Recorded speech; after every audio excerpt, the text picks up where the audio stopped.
Good morning, this is Linda from North Central Texas, and I wanted to show you on here this morning how I store my basil, my dried basil, and also other dried herbs that I might have. I just simply take a pot like that, and I just boiled my jar to sterilize it in this pot. Just bring it to a boil with the jar and the lid in there and leave it for several minutes. About 5 minutes is usually the best. But anyway, this is my jar. And I didn't have to buy a jar. All I did was use an old tongue-tied this morning, a salsa bottle or jar. And that's what I'm going to use to store my basil in. Get this thing situated so you can see what I'm doing. Light is not very good in here this morning.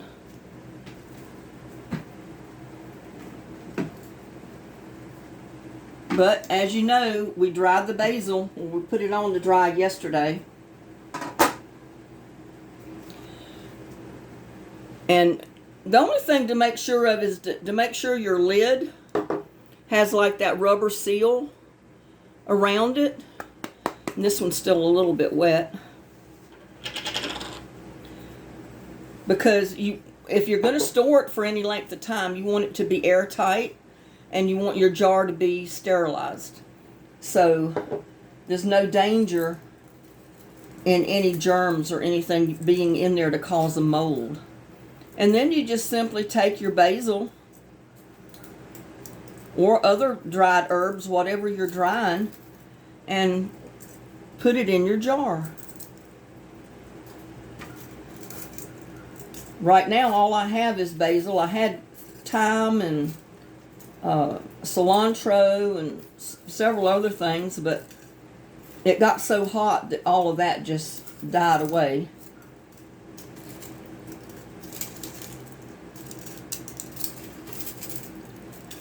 And, you know, by now the leaves are really brittle.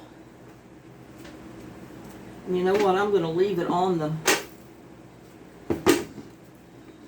dehydrator because it falls through the cracks as I pick it up off of the tray. That way it'll just go to the very bottom. And that's what I was saying about the very tops of your basil. Those little tiny leaves. Just leave those on the stem. That way they don't fall through. I mean, you can always get them when they do fall through because they'll be at the bottom of your dehydrator, but it's a lot easier just to be able to take it off of each individual shelf. But you can see the leaves are pretty dry. They're brittle. You can crumble them up at this point. And that's the way you do all of your dried herbs. You can dry all kind of herbs and teas if you grow any type of like mint. A lot of people like to save the mint leaves for tea. I grow peppermint in my garden. And I have not dried any of the leaves yet. But I have made peppermint tea and it's pretty good.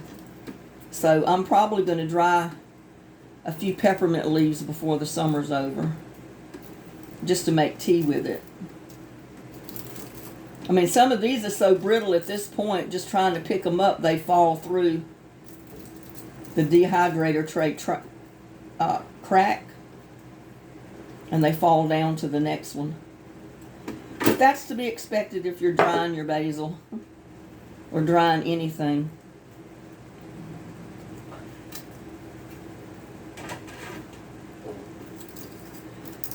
And you can make dehydrate cucumber slices and then turn them into cucumber chips. Season them with whatever you want. I use that all bagel seasoning on mine.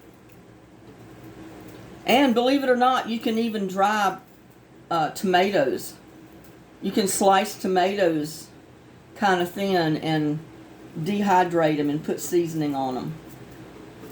and then later just eat tomato chips, basically is what they are. You just have to look up, how long to dry the tomatoes and cucumbers and the other things, and what temperature to put them on. I don't have any right now to dehydrate, so I won't be doing that.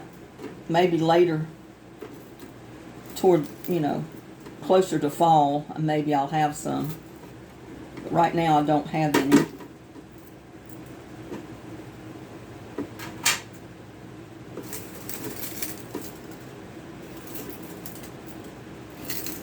It's raining out there right now. I was going to give you an updated garden tour since we got all this rain. But it's raining, so I don't think I will be getting out there right now. But the main thing is to sterilize your jar. And it's always best to keep your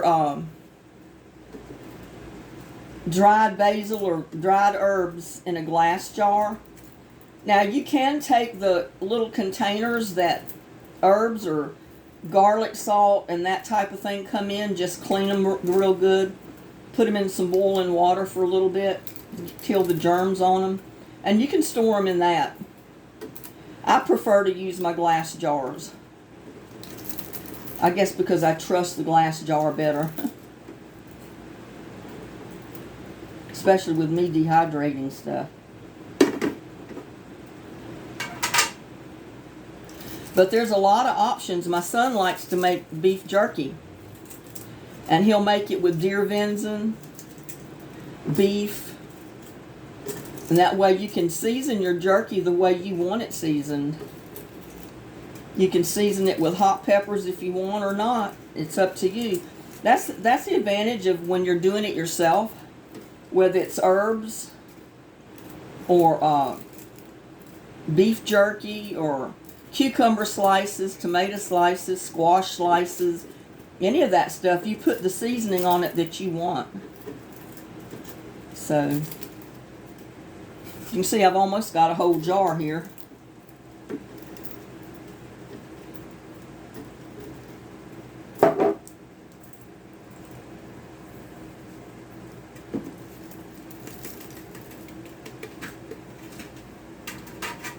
And you can see how a lot of it just fell through the cracks and they're at the bottom of the dehydrator. But you can just pick them up, put them in your jar. No problem.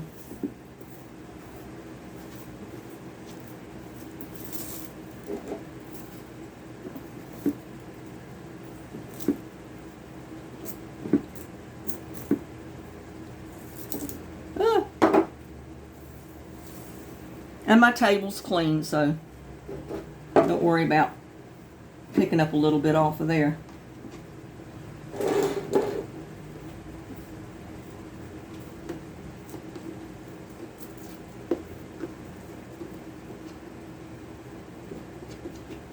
And your dehydrator is easy to clean. All you have to do is take a wet dishcloth and wipe it. And see, there's my basil. And a lot of times if I'm dehydrating more than one type of herb, see where it is. I've got a marker and I just put basil on it with the marker. That way, I don't get it mixed up with another type of herb when I want to cook it. And you can put the date on there as well. But you got it in a sterilized jar with a sealed lid, and the jar didn't cost anything. And your dehydrator lasts for a long time. I know some people will hang their herbs up to dry out in the air. I don't have anywhere to hang mine, unless it's to hang it on a tree limb, and I'm not going to do that. So my best option is just to use a dehydrator, because it does it quick, overnight, 24 hours, and pretty much it's ready. 30 hours is good, and it's done, and you've got your dried herbs. So, if you have any questions, let me know in the comments, and I'll answer any of them that I can. And till next time, like, share, and subscribe to my videos, and you have a blessed day.